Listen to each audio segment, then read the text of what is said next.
Bienvenidos a la serie Hacer familia, el matrimonio. Hoy vamos a ver el capítulo Las mentiras sobre el matrimonio.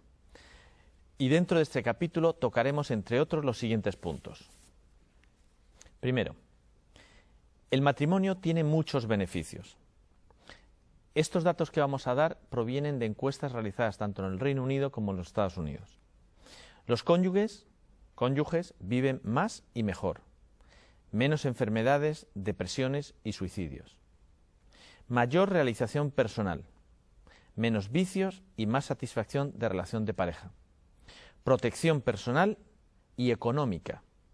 No abusos domésticos y apoyo económico a los necesitados. A todos sus miembros, incluidos hijos, esposos y parte más amplia de la familia, como pueden ser abuelos, tíos, etc. 2. Sin embargo, el Papa Benedicto XVI dice: la Iglesia ve con preocupación el esfuerzo que existe por eliminar la idea cristiana del matrimonio y la familia de la conciencia social. 3.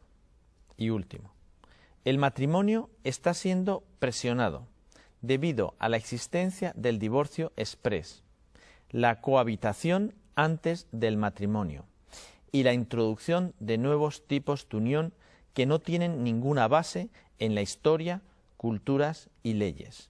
Este último punto también era del Papa Benedicto XVI. Sin más, pasemos al coloquio. No se vayan, ahora regresamos.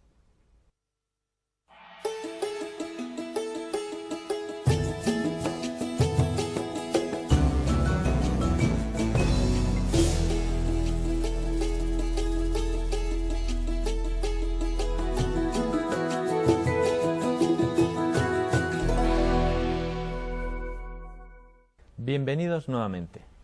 Vamos a pasar a presentarles a nuestros invitados para comentar el tema de hoy, que es las mentiras sobre el matrimonio. Primeramente, Carmen Corominas, madre de 3 hijos, licenciada en Magisterio por la Universidad de Badajoz, directora del Instituto Europeo de Estudios de la Educación, profesora y asesora, y además autora de un libro que se llama Embarazo y primer año de la vida. Bienvenida. Gracias. Juan José González, casado y padre de 2 hijos, licenciado en Derecho y máster en Comercio Internacional, colaborador con el Instituto Europeo de Estudios de la Educación en Madrid, España. Bienvenido. Muchas gracias, José María. La primera pregunta va para ti, José T. ¿Consideras el matrimonio como una amenaza para la sociedad actual? En absoluto. Más bien la que está amenazando al matrimonio, por decirlo de alguna manera, y aunque parezca una composición fácil, es la sociedad al matrimonio. Hemos venido hablando a lo largo de esta serie de programas de un montón de beneficios que el matrimonio aporta a la sociedad y en modo alguno es una amenaza. Lo único que pretendemos con la defensa del matrimonio es mantener esos valores, mantener esas ayudas que el matrimonio presta a la sociedad y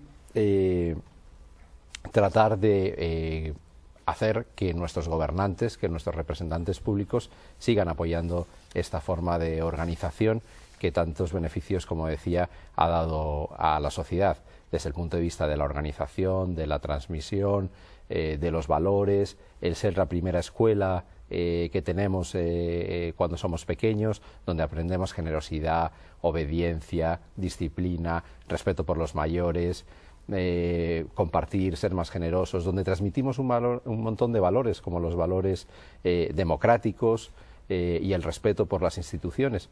O sea que considero que no es ningún riesgo para la sociedad, al contrario, y que la sociedad debería de poner mucho más empeño en protegerlo. Este es un tema que debemos de tener los católicos y los cristianos en general muy clarito, porque si tú ves las noticias que salen en televisión o en radio o en los periódicos o escuchas a la gente en general, parece ser que es como una especie de institución a extinguir, que es la que no permite a la sociedad progresar, cuando, como tú dices, es todo lo contrario. Carmen, ¿es cierto que los hijos crean conflictos en el matrimonio? Pues sí y no. Sí, cuando el matrimonio no tiene claro que por encima de los hijos están ellos, el propio matrimonio. Sobre todo la mujer tiene que tener muy claro que antes que los hijos está su marido. Primero su marido, luego los hijos. Y para la mujer y para el marido igual. Primero es su mujer y luego los hijos. Y si tú esto lo tienes muy claro, evitas muchos conflictos, porque si, por ejemplo, hay peleas entre los niños y entonces el padre le regaña a los hijos y entonces la mujer piensa, está siendo injusto, y entonces se mete en medio y le regaña al marido, entonces el marido le sienta mal. Entonces, esos son conflictos que que se podrían evitar si tú tienes muy claro, no, lo primero es mi marido, que no me gusta lo que está diciendo, pues cojo y me voy para no escucharlo. Pero si es mi marido el que lo está diciendo, le respeto hasta el final. Y luego ya aparte, cuando estemos solos, a lo mejor le digo, oye, ¿no te ha pasado un poco? Entonces, cuando tú eso tienes muy claro, se evitan muchísimos conflictos y bueno, al revés, ¿no? Los hijos unen, porque luego disfrutas muchísimo de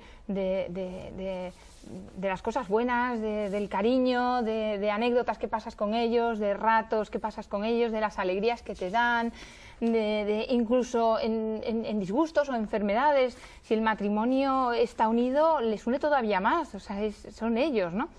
Y no olvidemos que es Dios el que les ha unido a ellos y que bueno, que hay que rezar porque precisamente para que les ayude a seguir teniendo claro que por encima de los hijos están ellos, que a las madres les cuesta más.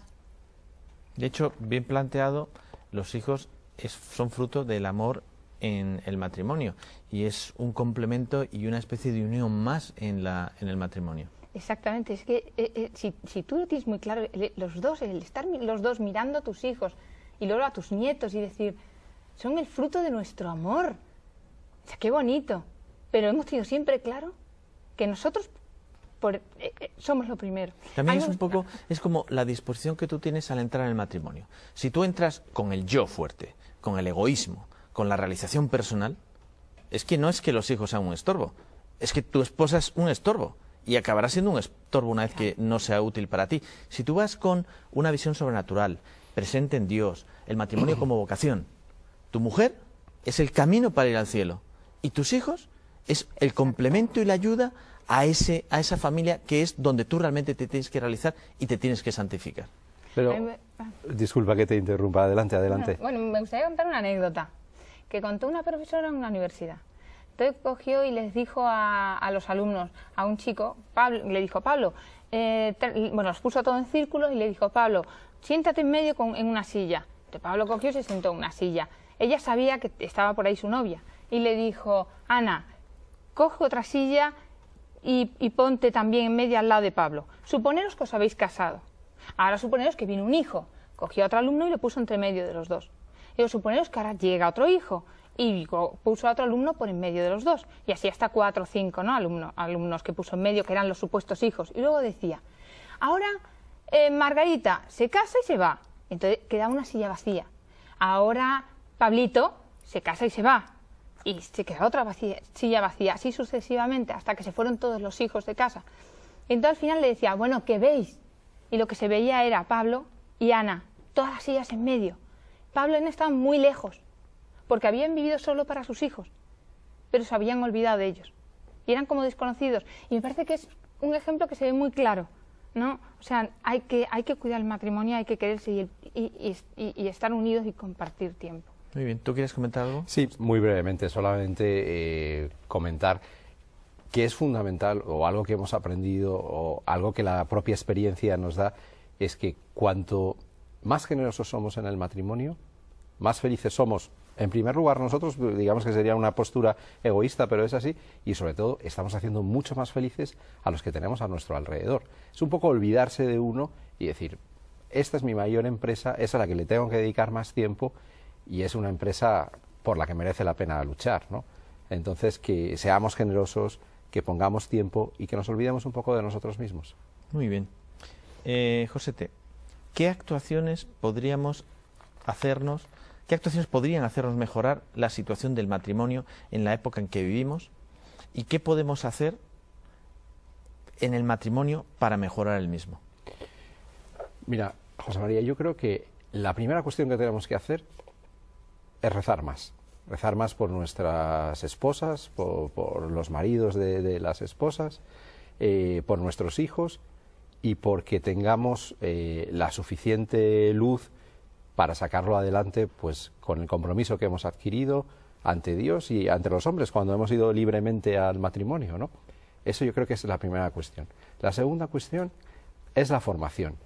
Necesitamos estar preparados para defender el matrimonio en los tiempos que estamos viviendo, saber dar argumentos a la gente que está a nuestro alrededor de por qué estamos luchando por esta institución, por qué queremos sacarla adelante, por qué no nos queremos dejar pisotear por los gobiernos, por las autoridades, por las leyes injustas que se están pronunciando, por el ambiente también. por el ambiente. Hay que cuidar, en esa formación, hay que cuidar el noviazgo, los que pretenden ser marido y mujer y se están conociendo, pues se lo tienen que tomar en serio, ¿no? En ese punto hay una mentira muy grande en la que dice, bueno, antes de casarte, ¿por qué no pruebas? Si pruebas, vas a ver si va a funcionar o no. Cuando eso, la realidad demuestra todo lo contrario. Cuando tú te dedicas a probar, las posibilidades de éxito en un matrimonio a largo son muchísimo menores. Yo te diría dos cosas que he visto con amigos míos que no han tomado el ejemplo de seguir el matrimonio como nosotros lo consideramos, que han estado viviendo juntos, que de repente deciden dar el paso de casarse civilmente y llevaban 6 años viviendo juntos y a los 3 meses de casarse civilmente se han separado porque les da miedo el compromiso, porque en el fondo sigue existiendo ese egoísmo, ¿no? En esa formación que te decía y dentro del noviazgo, creo que es muy importante que las personas que nos escuchen y estén en esa situación hagan un serio compromiso de no engañarse y decir, esa es la persona con la que yo quiero compartir el resto de mi vida, esa persona que quiero que sea el padre o la madre de mis hijos.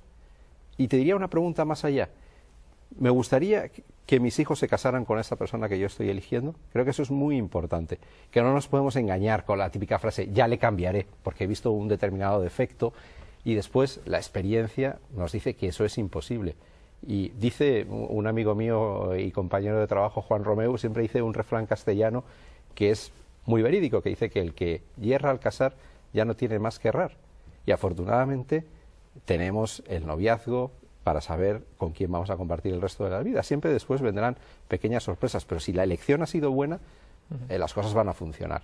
Y te diría, tenemos que cuidar también muchísimo, y con esto acabo, la preparación en los cursillos prematrimoniales, que se hable a los novios verdaderamente de qué les espera, que efectivamente no es el matrimonio un camino de rosas, que tiene muchísimas, pero que entre medias hay dificultades, hay espinas, y lo que tenemos que tener es la preparación y las ganas, la fuerza y el convencimiento y la fe, pues para sacarlo adelante. No, que nuestros hijos tengan muy claro que, por ejemplo, en la etapa del noviazgo, si incluyes el sexo, lo único que estás haciendo es perjudicando el noviazgo, porque vas a mantener una relación que jamás se tenía que haber mantenido por culpa del apego del sexo. El sexo te tapa la vista y no ves defectos que son claros destructores de un compromiso a largo plazo. Carmen, ahora se habla mucho sobre las diferencias hombre y mujer. ¿Realmente es importante conocerlas?